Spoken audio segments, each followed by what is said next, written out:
présentation un peu globale sur l'homme et les relations homme-fleuve, Rhin, avec une approche rétrospective et en même temps prospective, avec aussi une approche très peut-être moins réflexive au niveau sociologique, comme vous venez de le faire, chers collègues, mais quand même, bon, avec une idée aussi d'une approche d'interaction, de co-construction étroite avec les gestionnaires.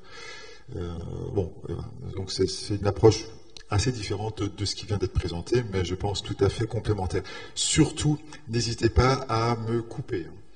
Alors, donc le bassin du Rhin, c'est le troisième fleuve européen, avec 2200 mètres cubes secondes de débit moyen à l'embouchure, un bassin versant qui comprend près de 60 millions d'habitants. C'est quand même un bassin versant très important au niveau socio-économique, 25 villes de taille assez importante, comme un peu équivalente de Strasbourg, un peu moins, un peu plus.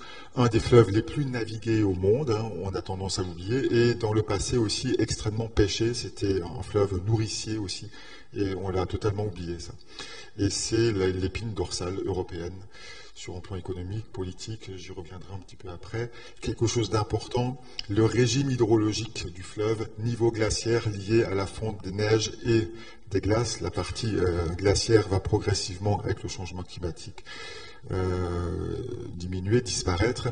Mais vous voyez qu'on a des hautes eaux à Bâle, donc c'est l'entrée dans le fossé rhénan, des hautes eaux en juin-juillet. Donc ça, c'est extrêmement intéressant pour la biodiversité de l'hydrosystème, puisque c'est pendant l'été que les crues surviennent. Dans la plupart des milieux au monde, la plupart des écosystèmes, température élevée signifie déficit d'eau. Là, ce n'est pas le cas. Là, on a beaucoup d'eau au moment de la période végétative. Donc ça, c'est extrêmement intéressant et c'est l'une des causes de la très grande biodiversité de l'hydrosystème rhénan.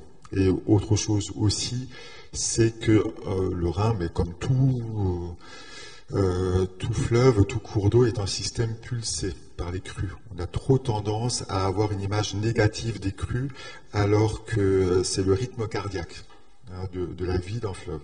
C'est un système fondamentalement pulsé. Nous avons besoin des crues, les fleuves ont besoin des crues pour tous les services écosystémiques qui sont assurés par les fleuves. Bien sûr, les crues exceptionnelles, là, ça pouvait poser problème, bien sûr, mais les crues régulières, ça pose aucun souci. Très important d'avoir une image positive. Mais avant de parler plus avant là, de ces questions du fleuve, de sa biodiversité et de sa gestion, quelques éléments un peu plus généraux. Le fleuve Rhin est connu mondialement, mais pour des raisons bien différentes de sa biodiversité. Alors vous avez ici là le catalogue d'une expo qui s'est tenue à Bonn. Bon, voilà, le Rhin comme une biographie fluviale européenne, un ouvrage de géographe, un ouvrage plutôt de géopoliticien, là, le fleuve, le Rhin, fleuve Europe. En bas à gauche, Lucien Febvre, un très grand historien strasbourgeois qui a fini au Collège de France, le Rhin, mythe et réalité, extrêmement important, 1935, très cité par les Allemands, les Français, etc. Qui a notamment cherché à éviter le deuxième conflit mondial. L'homme et le Rhin aussi, histoire économique, enfin non, de la géographie économique d'un géographe parisien, pardon. Et puis, en bas à droite, un ouvrage que vous connaissez certainement, de Roland Recht, Le Rhin, simplement, qui est une quasi-encyclopédie d'histoire de l'art du Rhin, depuis Cours jusqu'à Rotterdam, et qui est au Collège de France aussi, et qui fait partie de notre Collège de France strasbourgeois, l'USIAS. Vous connaissez certainement, j'en suis persuadé. Mais, vous voyez, le Rhin voilà, est connu au niveau européen, au niveau mondial, mais sa biodiversité est quand même très peu connue finalement, quoi, et elle gagne à être connue pour plein de raisons. Alors, premièrement, je vais essayer d'incliner, voilà, l'écran, comme ça je vois mieux. Le profil en long du fleuve entre Bâle et Lauterbourg, donc sur toute la frontière franco-allemande. Donc le profil en long, c'est quoi? C'est l'altitude en fonction de la distance à l'extrémité amont. Donc là, c'est Bâle. On voit que Bon, la pente, l'altitude diminue progressivement, la pente aussi diminue progressivement, c'est assez classique pour un fleuve, mais on voit que longitudinalement, le style fluvial, je vais l'illustrer après, le style fluvial du fleuve est très différent et c'est extrêmement riche par rapport à ce qu'on peut trouver sur d'autres fleuves en France par exemple et beaucoup en Europe, un style en tresse anastomose, méandre naissant et ensuite les méandres. Donc on a une diversité d'habitats qui est extrêmement importante, une largeur de l'hydrosystème jusqu'à donc la largeur moyenne entre voilà Neuf-Brisach, hein, donc c'est à côté de Markolsheim et Strasbourg, hein, de 6 km. Ce qui veut dire que localement, à certains endroits, sur certains sites, la largeur du fleuve, c'était 8 km. Jusqu'à 18 bras différents. Donc, et de typologies différentes. Donc, quand on sait en écologie, en géographie, géomorphologie, alors moi, je ne l'ai pas dit, je suis géographe, hein, spécialiste du fonctionnement physique des cours d'eau, hein, donc géomorphologue, fluvialiste, travaillant sur le transport sédimentaire, etc. Mais j'ai toujours beaucoup aimé travailler avec les écologues, etc. Donc si vous avez un lit qui est divisé en 18 bras, quand on sait que la biodiversité se développe essentiellement au niveau des berges, hein, c'est pas dans le chenal en eau, hein, avec des vitesses parfois assez importantes, c'est au niveau des berges. Donc avec 18 bras, vous n'avez pas de berges, mais vous avez 36 berges. Donc vous avez une biodiversité exceptionnelle. Quelques illustrations. Vous voyez ici le fleuve avant les aménagements 1778-1828 avec des chenaux en tresse. Vous avez une illustration d'un système encore en tresse fonctionnel en Alaska. Et puis des chenaux latéraux plus étroits, plus sinueux, plus stables avec qu'on appelle là des anastomoses ou dans le langage local des Giessen. Donc ce sont les fameux bras du Rhin qu'on peut trouver à Neudorf, Ilkirch, à la Robertso, pour ceux qui, j'espère, hein, certains d'entre vous, vous fréquentez ces milieux. Donc une grande diversité de chenaux qui est liée aux crues et à la mobilité latérale du fleuve liée aux crues. L'érosion des berges, des submersions dynamiques qui peuvent entailler la plaine, etc., avec de nouveaux chenaux et des changements du lit. Vous voyez ici, là, vous avez entre 1778 et 1828, là, des lits des chenaux qui se sont déplacés naturellement.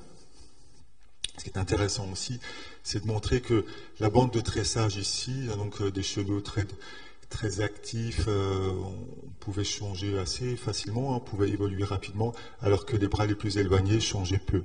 Donc un système fluvial riche comme ça est un système qui présente une hétérochronie. Donc l'axe bougeait fréquemment, les marges changeaient très lentement. Ça, pour les gestionnaires, aborder cette hétérochronie dans le fonctionnement d'un fleuve, c'est quelque chose qui n'aborde pas du tout, en fait. Hein. Donc, là, on a beaucoup à leur apporter. Et leur apporter aussi cette dimension un peu de temps long. Alors, quelques exemples là, illustrant la biodiversité. Donc au niveau forêt, au niveau bien sûr milieu aquatique, cette image de Birman vers l'amont au niveau de la barre d'Istein, donc c'est à hauteur du Haut-Rhin, là, une vue vers le Sungo, vers la région de Bâle, qui montre bien ce style à chenaux multiples, etc. Et qui accueillait notamment, certains d'entre vous, vous le savez certainement, une faune piscicole très riche, etc. Je disais que le fleuve était nourricier. 30% de l'alimentation au Moyen-Âge, venait des cours d'eau. Alors pas que le Rhin, hein, mais c'est aussi les cours d'eau du Ride, les affluents vosgiens, etc. Dans la région, c'était une civilisation de poissons. Bon, lié bien sûr à la tradition religieuse, hein, les jours maigres, etc. Le carême, le vendredi, etc. Mais pas que, quoi, parce que c'était aussi facile hein, de pêcher dans un milieu aussi riche. Et on a oublié que, bon, beaucoup savent que des saumons remontaient, ils remontent un peu péniblement actuellement. Il y avait plus d'1 million de saumons qui remontaient chaque année, hein, qui faisaient près de 800 km depuis la mer du Nord. Et c'était le fleuve, le Rhin était le fleuve le plus riche au monde à saumon atlantique. Il y a quelques autres fleuves d'Amérique du Nord, par exemple, le Yukon accueille davantage de saumons, hein, c'est certain, et ce n'est pas les mêmes espèces. C'est les saumons, le Keta et d'autres espèces pacifiques. Mais le saumon atlantique, c'était le fleuve le plus riche au monde, et donc le saumon a totalement disparu. Hein. et maintenant il est réintroduit, il a été réintroduit. Quelques exemples montrant que l'importance des processus, illustrant quelques processus de de fonctionnement d'un cours d'eau encore dynamique. Alors, sur le Rhin, il n'y a plus grand-chose qui est vraiment encore très très dynamique. Donc là, je me suis basé sur l'un de mes doctorants là, qui travaille sur la Moselle sauvage, entre Bayon et Griport. Je vous invite à y aller si ça vous intéresse, c'est vraiment pas loin, c'est très très intéressant. Vous voyez ici, en 4 ans, le méandre qui a reculé de 29 mètres, totalement naturellement, et c'est extrêmement important parce que toute la dynamique des milieux est liée à cette, bien sûr, mobilité latérale, mais la fourniture sédimentaire provient pas de l'amont, des Vosges ici, provient de la remobilisation des sédiments de la plaine alluviale par l'érosion latérale. C'est extrêmement important. Voilà, donc vous avez ici là une très belle photo en drone du même méandre, et vous voyez en face, donc au fur et à mesure que cette méandre avance ici, que la berge concave est érodée, la berge convexe est prograde, avec des successions végétales différentes, donc une biodiversité très importante. Le site n'est pas du tout accessible, ou très peu, donc c'est pas du tout piétiné, etc. Vous faites du canoë ici, où vous trouvez en pleine journée des castors. Ça, c'est une crue décennale sur le même site de la Moselle sauvage, avec les gens vivent avec ça, il n'y a aucun souci, donc image positive qu'il faut donner de ça, mais systématiquement, dès qu'il y a une crue quelque part, les médias donnent une image négative, et c'est quelque chose qu'il faut rétablir. C'est aussi les inondations qui rechargent l'eau souterraine. Vous parliez des eaux souterraines, etc., des zones humides. Les inondations jouent un rôle fondamental pour recharger les eaux souterraines, et d'ailleurs l'agence de l'eau, Rameuse, fait beaucoup de choses pour protéger ce site, etc., ces inondations et cette mobilité latérale, parce que c'est dans cette nappe que se situent les puits de captage pour l'alimentation en eau potable de la ville de Nancy. Alors, quelques illustrations encore de fleuves assez fonctionnels, bien qu'ils, pour des raisons de changement climatique, ne faillent pas trop prendre l'avion. Bon, j'ai quand même craqué, ça fait 25 ans que je rêvais d'aller faire le Yukon là, en canoë, donc je l'ai fait l'année dernière. Vous avez ici la Big Salmon River, un affluent du Yukon, qui donne quand même une image de ce que peut être un cours d'eau bien fonctionnel. Voilà ici, là c'est pas juste une érosion de berge, c'est une érosion de terrasse qui fournit donc le Yukon. Là c'est le Yukon, c'est pas la Big Salmon. Voilà, donc là il y a encore des ours aussi. J'ai pas mis de photos d'ours, j'aurais pu. Les embâcles aussi, donc le bois mort en rivière, qu'on a tendance à éliminer, etc., alors que c'est extrêmement intéressant, puisque les accumulations d'embâcles repoussent le courant en crue vers une berge ou l'autre, et ça favorise l'érosion latérale, et c'est un substrat aussi pour des invertébrés. Il y en a certains qui aiment qui aiment les vers de terre, d'autres qui aiment les invertébrés, non, qui ne regardent pas, chacun son dada. Mais voilà, c'est un substrat différent et qui est très important pour la biodiversité. Voilà. Il faut aussi rétablir une image positive de ces embâcles, sauf évidemment si on est à l'amont d'un pont. À l'amont d'un pont, ça peut poser problème, parce qu'en crue, ces bois flottés peuvent se stocker à l'amont du pont et favoriser la rupture du pont. Donc ça, mais normalement, les gestionnaires savent faire ça, les retirer quelques dizaines, centaines de mètres à l'amont des ponts selon la largeur du cours d'eau. Mais sinon, rétablir une image positive des embâcles.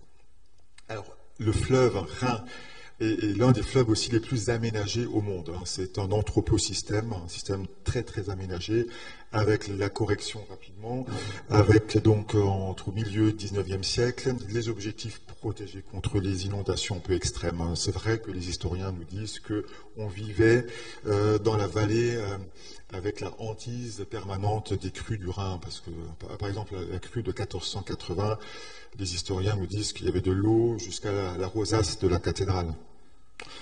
Et on pouvait, au sud de Strasbourg, naviguer sur toute la largeur de la plaine en canoë. Bon, ou en canoë ou en barque. Bon, favoriser la navigation aussi. Fixer la frontière, parce qu'à l'époque, évidemment, entre le Royaume de France et le Grand-Duché de Bade, il y avait déjà des tensions, bien sûr, et favoriser l'agriculture et la sylviculture. Le principe a été de rétrécir la bande de tressage, qui pouvait faire 1 à 2 km, en un lit de 200 mètres de large aux berges stables. qui est complètement contre nature pour un fleuve. Et puis submersible par contre. Hein. Des berges ici submersibles. Je vous donne là, vous avez là une illustration de la mise en place là, de ces pérets, de ces fascines. Les fascines, c'est des grandes corbeilles remplies de galets pour stabiliser ces berges, donc submersibles. Et puis le lit majeur, le champ d'inondation était protégé, mais délimité, rétréci aussi, une largeur de 1 à 2 km avec des digues de hautes eaux insubmersibles par contre. Voilà. Donc vous voyez que par rapport au chenal avant la rectification et après, qu'est-ce qu'on voit? On voit un lit qui est rétréci, qui est moins sinueux aussi qu'avant, et les berges sont stabilisées. Donc vous avez un linéaire total qui est plus court de 14%. Vous avez donc une pente générale qui est plus importante de 14%, donc plus d'énergie. Cela est renforcé par le fait que le lit est plus étroit. Au lieu d'avoir un lit mineur de 1 à 2 km de large, il fait plus que 200 mètres, donc on a davantage de vitesse aussi en crue. Donc plus d'érosion potentiellement.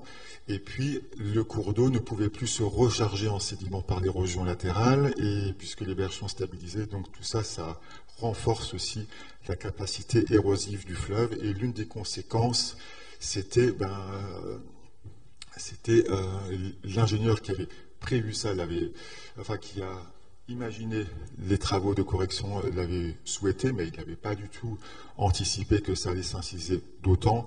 Donc une incision du fleuve de 7 mètres, qui est quand même pour un grand fleuve, là, c'est quand même énorme, avec la mise de l'affleurement, par exemple à Idstein, à peu près 100 km au sud de Strasbourg, de cet affleurement rocheux que les spécialistes du fleuve connaissent bien, qui rendait Bâle, qui se trouve ici, là, inaccessible en bateau pour la mer du Nord.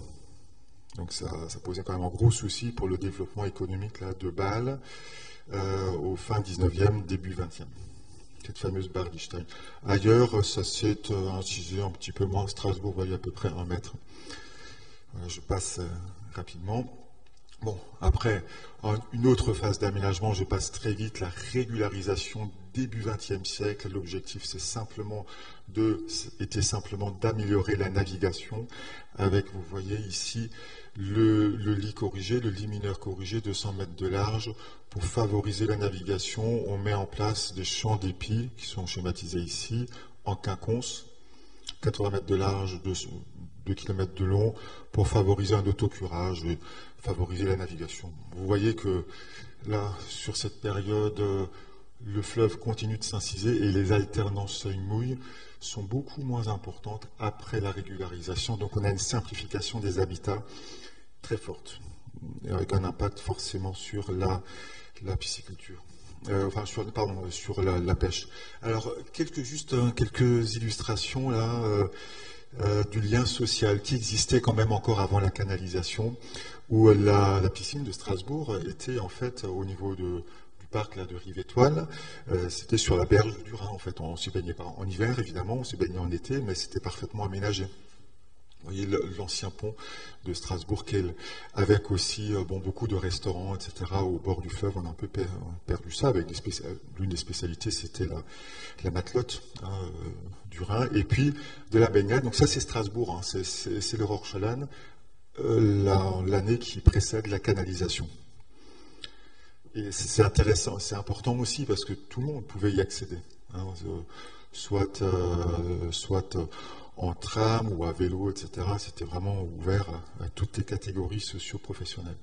Avec la canalisation, eh bien là, schéma, donc aménagement pharaonique, avec l'objectif produire de l'hydroélectricité, favoriser la navigation, stopper l'incision, avec en principe de 10 barrages, usines et paires d'écluses qui ont été construites donc en gros de Bâle jusqu'à Iffezheim qui se trouve à peu près 40 km au sud de Strasbourg. Donc aménagement vraiment pharaonique et qui a aussi entraîné, je le redirai encore après, une déconnexion sociale avec le fleuve. Avant, vous pouvez y accéder facilement. Maintenant, pour y accéder, en général, vous êtes obligé de traverser selon les endroits des implantations industrielles, donc qui ne sont pas un peu répulsifs quand même, et puis vous vous retrouvez devant une digue qui peut faire 10 mètres de haut, Donc qu'il faut, voilà, il n'y a pas forcément d'accès facile partout. Et quand vous vous retrouvez sur la berge, ben, vous êtes sur une berge rébarbative, hein, qui est très uniforme, etc., qui est très, très homogène et puis très pauvre en vie. Hein. Donc, quelques illustrations aussi de ce chantier pharaonique. J'aurais bien aimé savoir les émissions carbone là, de gaz à effet de serre par tous ces travaux. Bon, alors, premier aménagement, première phase d'aménagement entre Bâle et Breisach, c'était le grand canal d'Alsace continu, 50 km de long, qui était projeté jusqu'à Strasbourg avec le Rhin corrigé court-circuité, avec un barrage, ici, là, un barrage de dérivation qui faisait la répartition entre les écoulements. Et donc, dans le grand canal d'Alsace, uniquement construit côté français, 4 usines. Alors, ça résulte aussi, c'est une conséquence du traité de Versailles, 1919, l'une des mesures compensatoires de la Première Guerre mondiale, hein, c'était que la France s'octroyait l'intégralité de l'énergie hydroélectrique rhénane. Ensuite, à partir des années 60, les relations franco-allemandes vont quand même beaucoup mieux, on est en pleine construction européenne, etc. Et on fait des aménagements en feston en laissant entre deux festons un bief où l'intégralité du débit s'écoule. Donc je donne ici, donc entre Markolsheim, Rhino, Gerstein jusqu'à Strasbourg. Et avec ces biefs-là, ici, la nappe est rechargée. Parce que l'un des impacts de cet aménagement-là, c'était aussi que la nappe était était moins alimentée en eau. Ça rejoint aussi la présentation antérieure, précédente, et donc la nappe était davantage plus basse, posait des problèmes aussi pour l'agriculture. Et ensuite, en aval de Strasbourg, Gamsheim et Iffezheim, les deux dernières usines hydroélectriques qui ont été construites directement sur le fleuve. Alors, ce qui est aussi assez intéressant, c'est qu'en fait, à partir de Strasbourg, on n'avait plus besoin d'électricité. En fait, on a continué de canaliser quand même. Et à votre avis, pourquoi? Petite question plutôt de géomorphologie un petit peu, mais si vous avez compris un petit peu les principes que j'ai donnés avant. Non, c'est pas pour le débit liquide, en tout cas. Une question de débit, oui, mais pas de débit liquide. Oui. Pour la navigation, oui, et vous pouvez préciser un peu?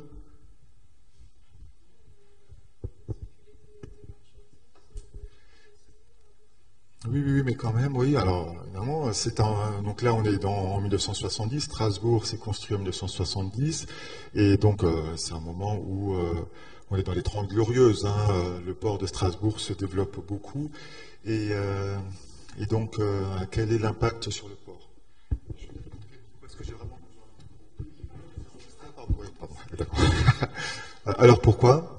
Bien, en fait, en aval de Strasbourg, de l'aménagement de Strasbourg, vous êtes de nouveau sur le fleuve à courant libre, puisque tout à l'amont, tout est canalisé avec des barrages. Le profil en long de la ligne d'eau, ce sont des marches d'escalier. Il n'y a plus en crue, il n'y a plus d'énergie. Il n'y a pas de gravier qui est transporté. En aval, vous étiez de nouveau sur le fleuve à courant libre, etc., avec de la pente, etc. Ce qui avait un impact sur le transport sédimentaire, comme il n'y avait pas d'apport de gravier provenant de l'amont et pas d'érosion latérale possible non plus. Le fleuve, qu'est-ce qu'il faisait à votre avis, que faisait le fleuve en termes de transport sédimentaire et d'évolution du lit? Oui, par rapport à ce qu'on a dit avant? Il s'incisait. Et l'incision progressive du fleuve, qui a démarré immédiatement, pouvait rendre à terme inaccessible le port pour les bateaux provenant de la mer du Nord. Donc on a continué de canaliser simplement pour assurer l'accès aux bateaux pour le port de Strasbourg. Alors la grande question, c'est qu'est-ce qu'on fait après en aval? Mais ça, je vous en reparlerai encore après. C'est pas vraiment un bon exemple de gestion durable. Vous avez ici quelques illustrations là de l'évolution du fleuve. Là, on est vers Offendorf. Vous voyez, entre 1778 et aujourd'hui, l'importance de la simplification paysagère du fleuve. C'est, si on prend un exemple, là par exemple, bon, les Vosges, c'est comme si vous coupiez les Vosges à une altitude de 600 mètres. Et tout ce qui est au-dessus n'existe plus. C'est quand même très fortement ça, en fait. Alors, la canalisation a aussi entraîné la déconnexion de 130 km² de zones inondables. Ici, vous voyez ici, là, toutes ces, donc ça c'est schématisé par une figure d'un collègue allemand. Donc, et cela a entraîné une augmentation du risque d'inondation en aval du secteur canalisé. Vous avez ici une ville que vous reconnaissez certainement, à partir de sa cathédrale. Quelle est cette ville? Hein, c'est la plus grande ville rhénane. Oui, j'entends pas bien. Alors, Cologne? Non, c'est Francfort. Hein, vous reconnaissez là, peut-être vous devez y faire un tour. Hein, c'est quand même une ville très intéressante au niveau culturel aussi, architectural. 8 églises romanes dans Francfort, hein, avec cette cathédrale gothique aussi. Mais Francfort est davantage impacté par les inondations du fleuve qu'avant la canalisation. Et pour réduire le risque d'inondation lié à la canalisation, pour arriver à la situation d'avant la canalisation, il s'agit de décréter les crues, hein, de stocker un volume. Là, on peut quand même raisonner en volume, et les gestionnaires raisonnent en volume, et les scientifiques aussi. Ces 270 millions, il s'agit de les retenir le long du Rhin canalisé, autant que possible. Et c'est quelque chose qui n'est pas simple. Alors, par ailleurs, la canalisation a évidemment entraîné une altération totale du fonctionnement de l'hydrosystème, avec la perte de continuité longitudinale. Bien sûr, chaque barrage les barrages ne sont pas franchissables pour les poissons migrateurs comme le saumon.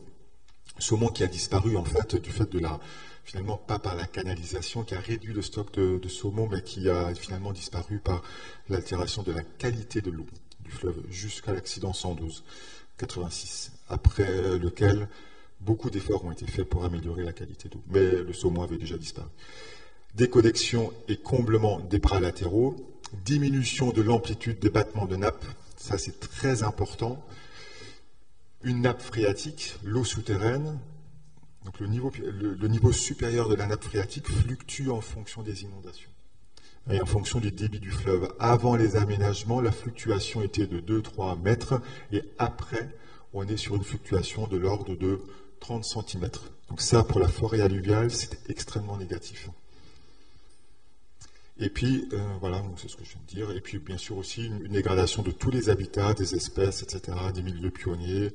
Une dégradation aussi, une diminution de l'abondance de poissons, disparition du saumon, je l'ai dit, et cette déconnexion sociale. Alors maintenant, en termes de restauration, on cherche maintenant, depuis 30-40 ans, à restaurer la fonctionnalité des milieux. Alors le principe, c'est que, en fait, toute la bande rhénane française et du côté allemand a été protégée. Et le constat, donc beaucoup de réserves naturelles, en France, il y a quand même 8 réserves naturelles nationales, plus d'autres types de protection, enfin tout est protégé côté français et allemand aussi.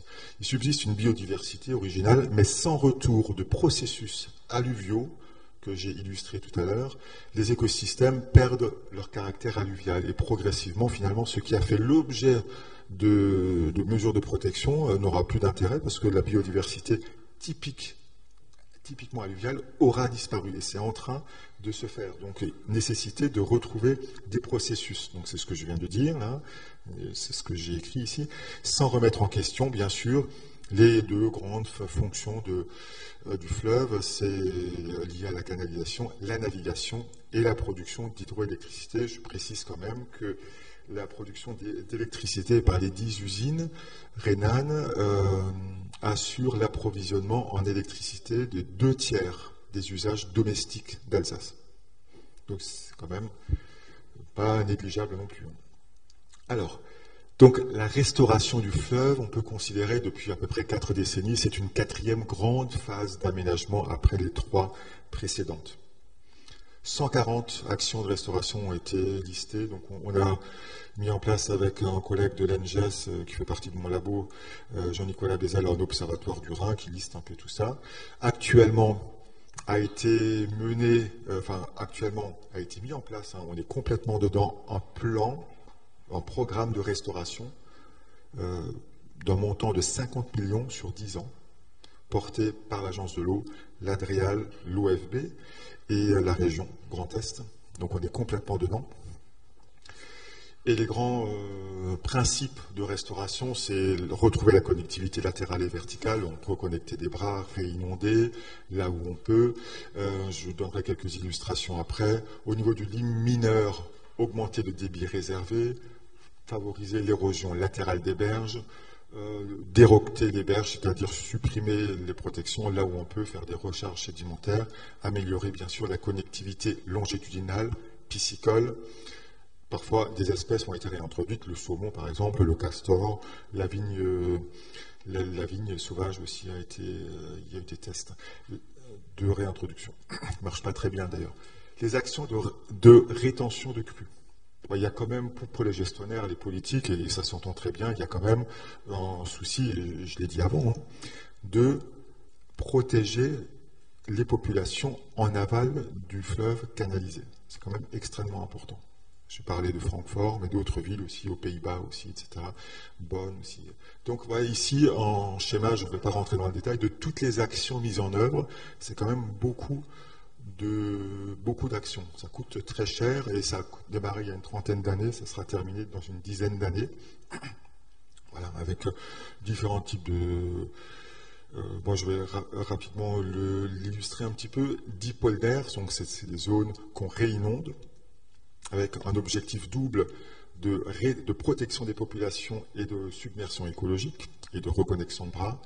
2 barrages agricoles, un à Strasbourg, un à Breisach, je ne rentre pas trop dans le détail, c'est purement de l'hydraulique.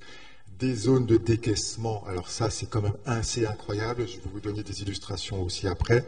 Côté amont, entre en gros Bâle et Breisach, comme le fleuve s'est incisé de 6 mètres, vous ne pouvez plus faire de réinondation, évidemment, le fleuve est trop bas par rapport à la plaine alluviale.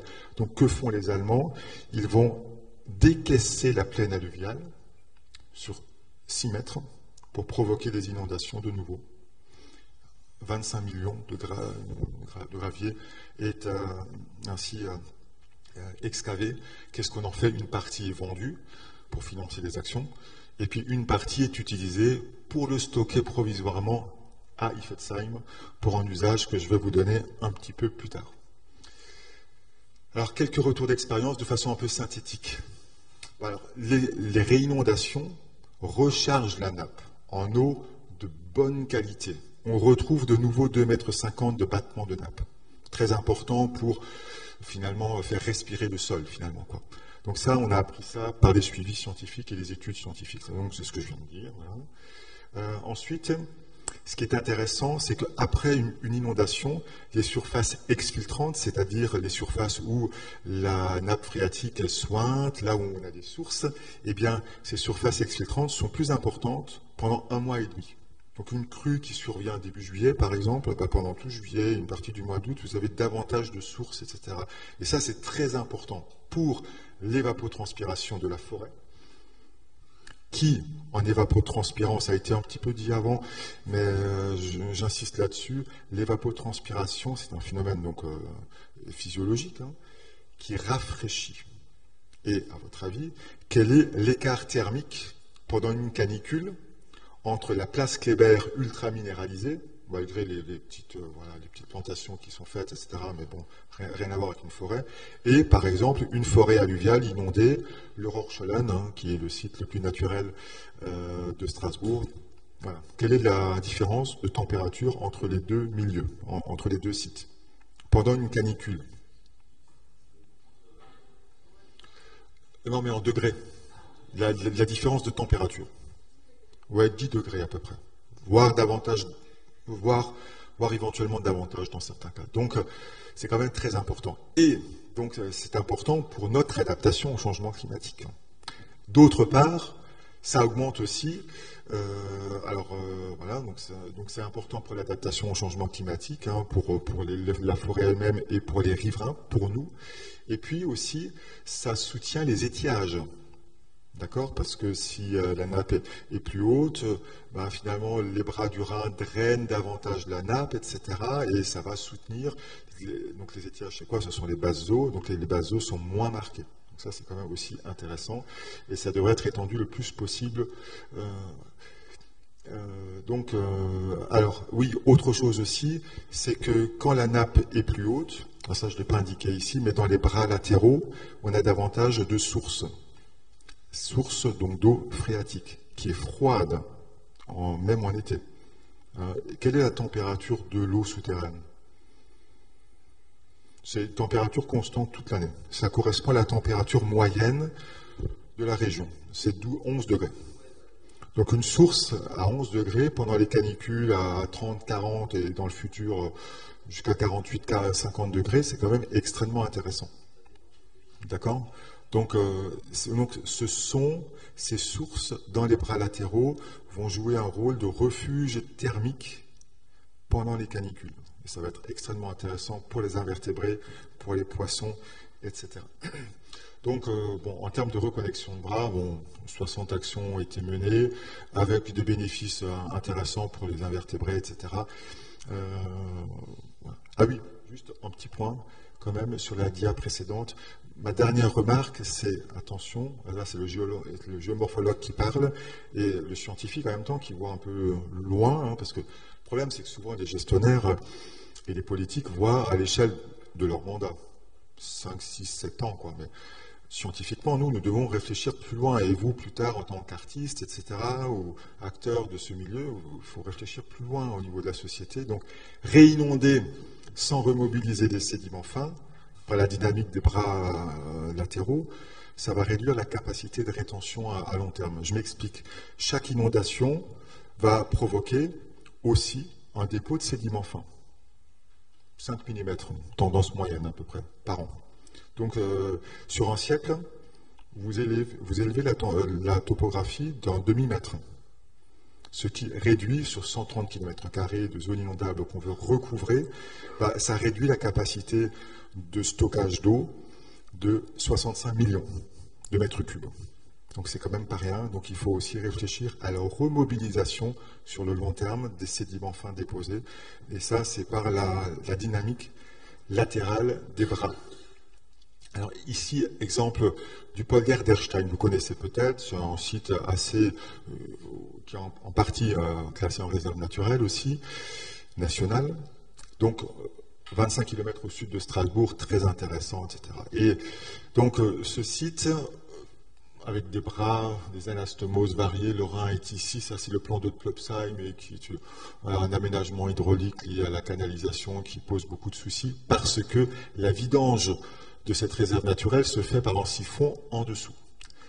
L'ouvrage de prise secondaire ici, pour faire des submersions écologiques et reconnecter les bras, a une capacité de 30 m3/s. Le problème, c'est qu'ils n'ont pas pensé que en fait, la capacité de restitution en aval est de 15 m3/s. Il y a quand même de l'eau qui arrive par d'autres entrées, plus du drainage de nappes phréatiques. Bref, si on ne veut pas provoquer des inondations à des moments où ce n'est pas voulu, on ne peut pas injecter plus de 4 m3/s. Ce qui fait que l'eau qui arrive ici, une partie passe ici, le Kaltragießen, une partie passe ici, le Schützengießen, 2 et 2 m3/s.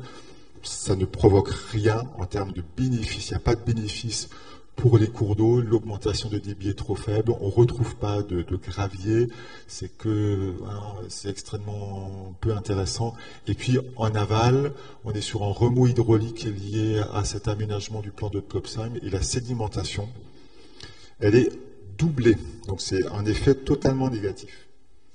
Donc ça a quand même coûté beaucoup d'argent, cet aménagement, mais qui sert d'abord à la protection des populations en aval. Mais au niveau écologique, on reste un peu sur notre faim.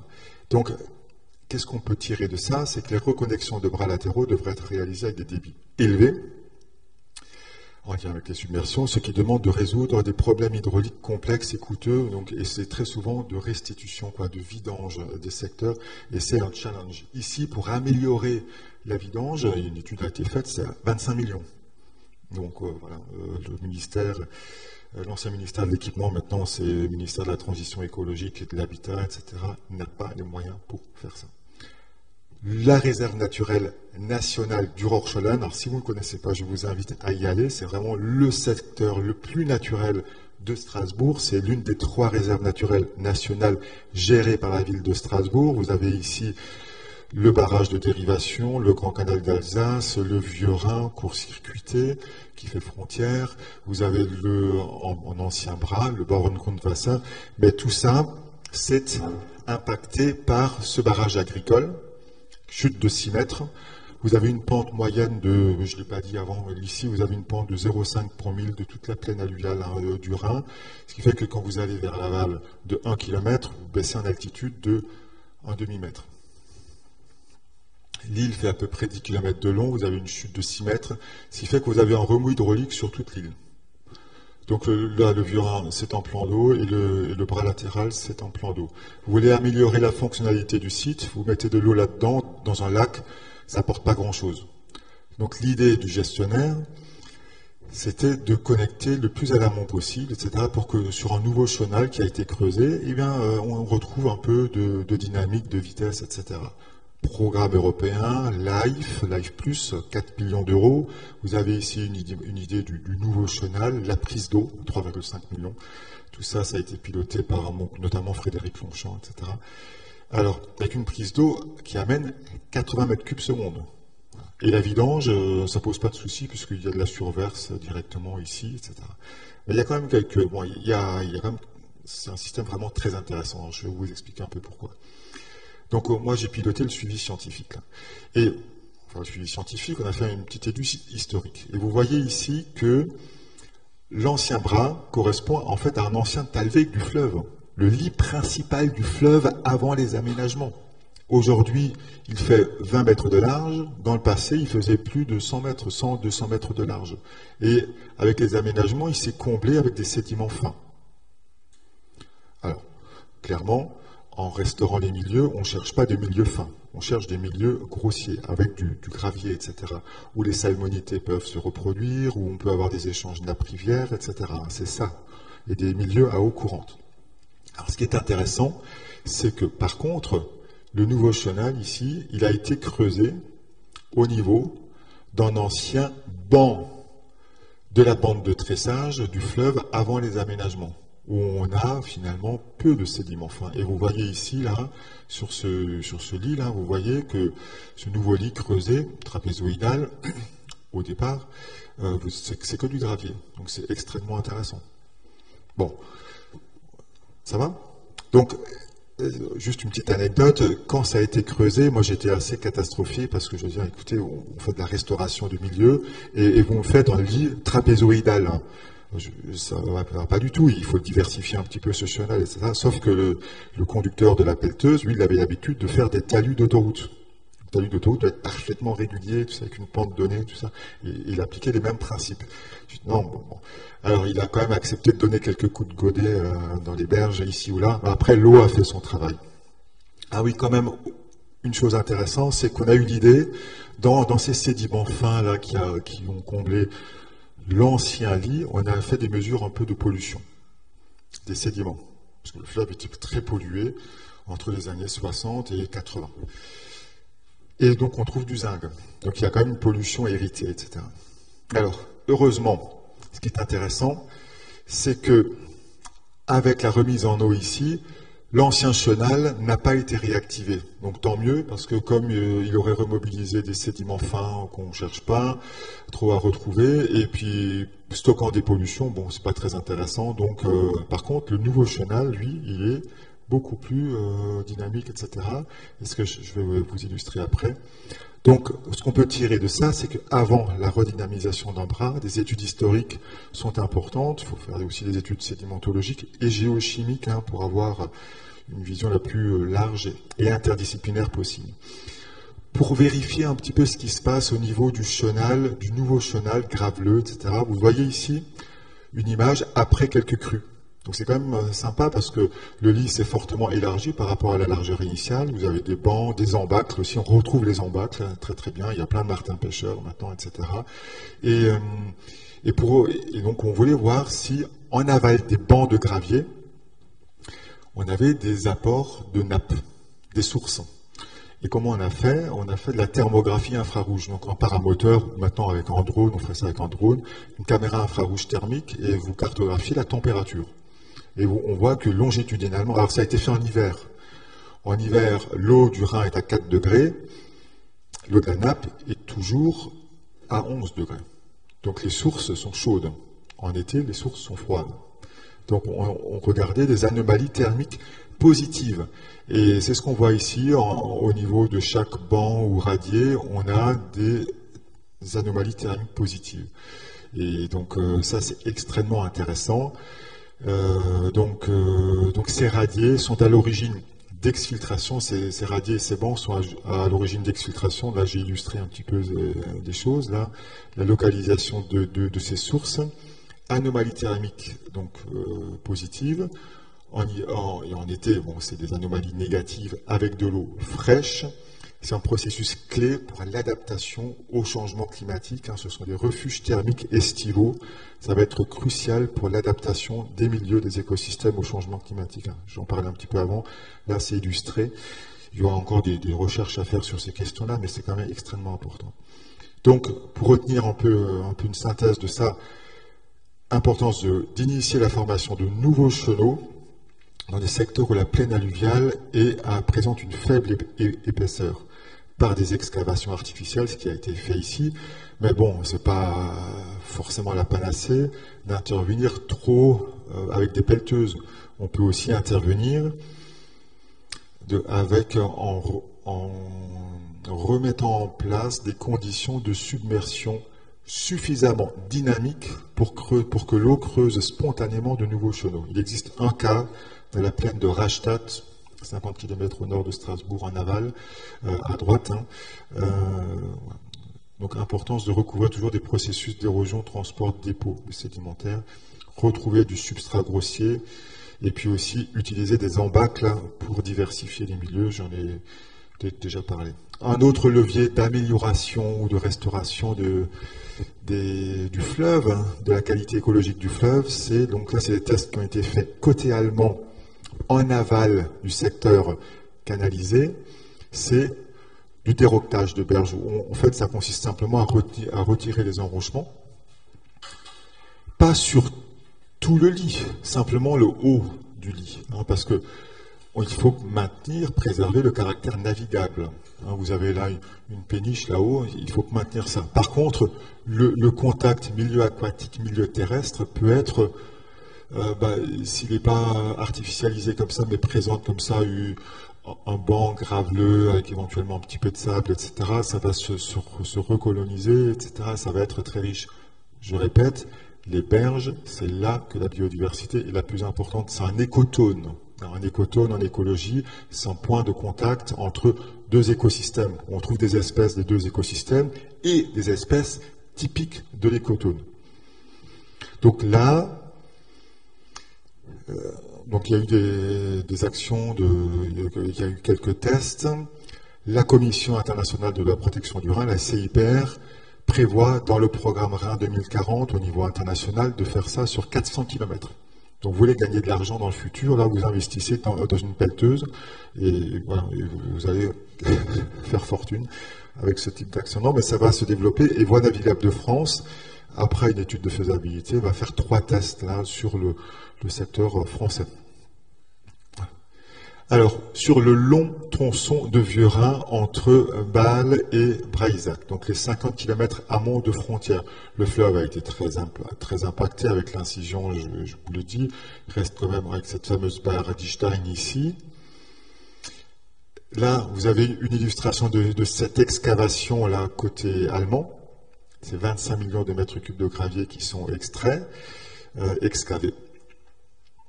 Des actions 2 recharges sédimentaires ont été menées aussi dans le cadre d'un projet Interreg mené par EDF. On a beaucoup travaillé avec EDF, ils nous ont financé 2 thèses. Dans un projet Interreg passé, il y a eu une thèse aussi qui a été menée. Et alors nous, ce qu'on fait, on met dans les galets des puces électroniques, hein, RFID, et on voit, donc là, il y en a quand même 7550 qui se promènent dans le long du Rhin. Et donc on peut reconstituer, crue après crue, le déplacement individuel de chaque galet. C'est du bed load tracking, hein, et ça nous permet d'apporter, enfin, de comprendre beaucoup de choses sur l'efficacité, la durabilité de ces actions d'amélioration écologique ou de restauration. Qu'est-ce qu'on peut dire, hein, je vous synthétise vraiment de façon très rapide, hein. Les effets sont transitoires, il n'y a pas de création de nouvelles formes fluviales, de bancs, de chenaux secondaires, car le lit corrigé est trop étroit et il est trop figé, notamment aussi du fait des épis. Il s'agit d'élargir le lit en aval de recharge. Et voilà ici une illustration. Ça, c'est ce qui a été fait au cours des dernières années que nous avons suivi avec des recharges sédimentaires, GA, Gravel Augmentation, en anglais. Bon, voilà, il y a peu d'effets et les effets sont peu durables. Par contre, si on élargissait en aval des recharges sédimentaires, donc on fait de l'élargissement artificiel, on amène du gravier à l'amont, on l'injecte, et bien quand le gravier arrive dans la zone d'élargissement, les dépôts, par diminution des vitesses, les dépôts de gravier devraient conduire à diversifier les habitats, etc. Il pourrait y avoir un peu d'érosion maîtrisée, aussi d'érosion latérale avec les embâcles, etc. Ça a été publié en 2022, etc. Et il y a aussi une autre action qui a été menée par EDF, c'est qu'ils ont testé l'érosion maîtrisée aussi, de l'érosion de berge, avec 2 épis transversaux. Donc là, on a un épi, un autre ici, et après la crue de 2013, crue décennale, donc une crue qui survient statistiquement tous les 10 ans. C'est très théorique avec le changement climatique, mais bon, là, on a quand même une encoche d'érosion, un banc qui s'est formé, etc. C'est assez intéressant aussi. Quelques retours d'expérience. Il est important de faire des tests sur le terrain, pas que faire de la modélisation, parce que la réalité est quand même complexe. Avoir une approche adaptative, avec la modélisation certes, mais donc aussi avec du terrain. C'est coûteux, mais c'est crucial. Et ce qui est intéressant, c'est que sur ce secteur-là que je vous ai montré ici, là, vous voyez ici, là, eh bien, ça c'est une photo qui a été prise en 2020 ou 2019, eh bien, c'est le fleuve qui a un petit peu remodelé les choses lors de la grosse crue décennale également de juillet 2021. Vous vous rappelez qu'il y a eu beaucoup de dégâts malheureusement au niveau de Bonn, avec un affluent, avec beaucoup de dégâts à Liège aussi, avec des morts, des dizaines de morts, hein, malheureusement. Chez nous, la crue était moins importante. Et qu'est-ce qui s'est passé? La partie amont du casier, là, il y avait une digue ouverte sur 3 mètres. C'est ouverte davantage, sur à peu près 30 mètres. Une partie de l'eau est allée dans le casier, a creusé de mouille, a amené du gravier. L'élargissement brutal du fleuve pendant la crue a provoqué ce qu'on appelle une rupture de charge, donc baisse des vitesses par élargissement. Et une partie du gravier qui provenait de l'amont s'est déposée ici. Donc ça a fortement diversifié le milieu. Évidemment, réflexe automatique des gestionnaires allemands, c'est mon Dieu, il faut vite intervenir, il faut refermer, etc. Ils nous ont demandé quand même notre expertise, on a mis en place aussi des traceurs sédimentaires on a fait un peu un bilan de tout ça, et on leur a dit, mais surtout il faut laisser ça. Bien sûr, il faut éviter que le fleuve, le Talweg, le lit principal, aille dans le casier pour provoquer une reprise d'érosion éventuellement. L'autoroute, elle est juste là, donc il faut quand même faire attention, mais sinon, laissez ça. Ils ont évolué. Et 1 an après, ils ont accepté le principe de non-intervention contrôlée. Donc c'est quand même extrêmement intéressant. Donc, quelque part, il faut aussi travailler avec les processus propres du fleuve pendant les crues, hein, à condition de ne pas remettre en cause la stabilité et puis ne pas provoquer des risques, etc. Alors, on dézoome un peu, on prend un peu de hauteur. Là, vous avez des courbes d'augmentation de la température du fleuve entre 1970 et 2020. Température moyenne, elle a pris 2,5 degrés. C'est supérieur à l'augmentation de la température de l'air. Ah, pourquoi? Question? Pourquoi? la température de l'eau s'élève-t-elle plus rapidement que la température de l'air? Je rappelle que chez nous, à peu près, la température sur cette période a pris un petit peu plus de 1 degré. Donc là, c'est à peu près le double. Tout à fait, c'est les rejets industriels. Il y a 3 centrales nucléaires en Suisse et d'autres industries aussi. Donc c'est un système qui est... le Rhin est un fleuve nucléarisé et puis d'autres industries très industrialisées aussi. Donc ça a quand même importance aussi d'agir rapidement en termes d'adaptation au changement climatique. Je vous ai donné quelques indications, quelques pistes avec le levier de la restauration de la fonctionnalité des habitats, mais il faut aussi travailler bien sûr à une échelle plus globale à l'atténuation. Les derniers modèles par des collègues français du CNRS modélisent fin du siècle 3,8 degrés. Donc le GIEC au niveau mondial modélise ça aussi si on n'intervient pas. Si on n'intervient pas, si on ne joue pas davantage sur l'atténuation, les canicules vont être à la fois plus longues, avec des pics plus marqués. Donc Grand Est on est quand même très confronté à ça, avec notre climat continental, et de plus en plus sévère. La taille des cercles, c'est la sévérité. Donc il s'agit d'y aller vraiment, en fait. Et je rappelle aussi que ça, c'est le dernier, c'est une illustration, c'est une figure extraite du dernier rapport du GIEC de synthèse de mars 2023. Ça, c'est les trajectoires à 1,5 degrés. Ça, c'est les trajectoires si on ne change pas de politique et puis d'action.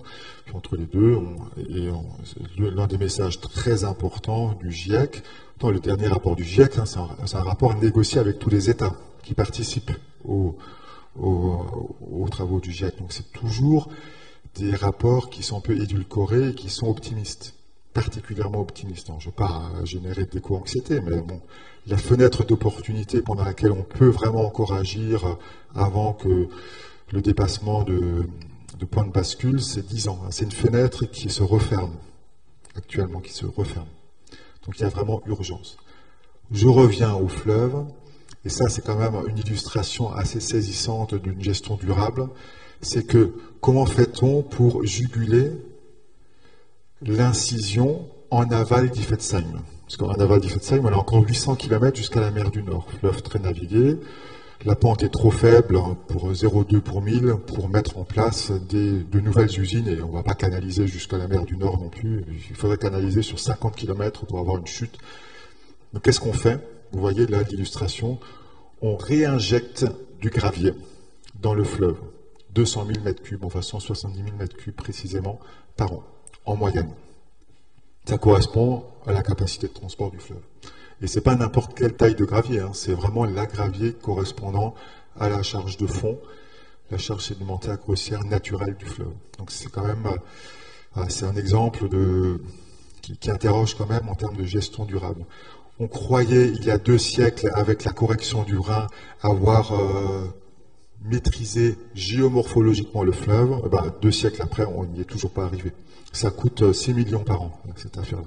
Bon, la canalisation rapporte beaucoup plus aussi, c'est vrai. Alors, mais bon, il faut jouer avec des solutions fondées sur la nature, bien sûr. Alors, quelques petites conclusions. Beaucoup a été fait, mais beaucoup reste à faire. Ce qui reste à faire, ce sont les restaurations les plus lourdes, les plus complexes, mais dont les bénéfices potentiels sont les plus élevés. Importance d'être à la fois participatif et adaptatif. Ça, c'est important, être participatif, ce sont des projets de territoire, il faut embarquer toutes les parties prenantes, les acteurs, etc. Donc ça, je suis très moins sensible à ça, de travailler dans une démarche de co-construction entre les gestionnaires systémiques du fleuve, les gestionnaires locaux, et puis tous les acteurs. Il peut y avoir des oppositions, des réticences, des peurs de la part du milieu agricole, des pêcheurs, des spécialistes de tel ou tel ou de différents acteurs, avec ceux qui font du canoë par exemple, etc. Et aussi être adaptatif. C'est-à-dire que maintenant le plan Rhin Vivant, 50-80 millions d'euros, quand ça sera fini, on continuera de restaurer le fleuve encore, mais différemment, tout en agissant On a des retours d'expérience qu'on mène, bien sûr, les gestionnaires, les scientifiques, etc. Et on apprend en faisant, et dans l'avenir, on gérera encore différemment. Certains sites qui font l'objet de restauration sont restaurés une troisième fois. Parce qu'au début, on a fait une chose, bon, on a vu que ça marchait plus ou moins bien, on est allé plus loin, et puis on va encore plus loin. Exemple, l'île de Rhino, pour ceux qui connaissent. Une opportunité sans précédent pour l'homme et le fleuve, bien sûr, avec notamment le plan Rhin vivant, et c'est crucial pour l'adaptation au changement climatique. Voilà. Merci beaucoup. J'avais fini un peu avec un livre que j'ai coécrit avec Roland Carbinaire là sur le Rhin. Voilà. Mais pour revenir, surtout, c'est que vous, en tant qu'artiste, ou travaillant dans le domaine culturel, artistique, vous jouez un rôle important pour la transformation socio-écologique de la société, pour créer un imaginaire, créer un récit, créer aussi susciter des émotions positives par rapport à ça. Parce que c'est ça, il faut avoir... c'est ce que je... Il y a deux notions un peu éthiques comme ça qui me semblent extrêmement intéressantes. Si on prend Spinoza dans l'éthique, qu'est-ce qu'il écrit? L'homme est fondamentalement, l'homme-femme est fondamentalement désir. Il faut créer du désir, ça c'est certain, hein, autour de ces changements qui sont profonds, quoi, de cette transformation. Et puis autre chose aussi, pour finir sur une note très positive, si vous prenez l'ouvrage qui est très connu aux États-Unis, traduit dans beaucoup de langues, Désert secret de Edward Abbey, qui est donc un auteur qui décrit un parc national dans le désert du Utah, le Colorado, etc., et qui s'émerveille du vivant. Alors, le désert, très peu de vie, mais le long du Colorado, de ses affluents, il y a une vie intense qu'il décrit, qui vit avec une intensité incroyable, et il y voit de la joie. Et cet ouvrage, et vraiment et quelques autres qu'il a écrits dans la même veine, il apporte un message de joie, il porte un message de joie. Et la relation au vivant, elle est au cœur de la transformation socio-écologique. Ça ne se fera pas sans cette joie profonde de l'émerveillement pour le vivant. Merci.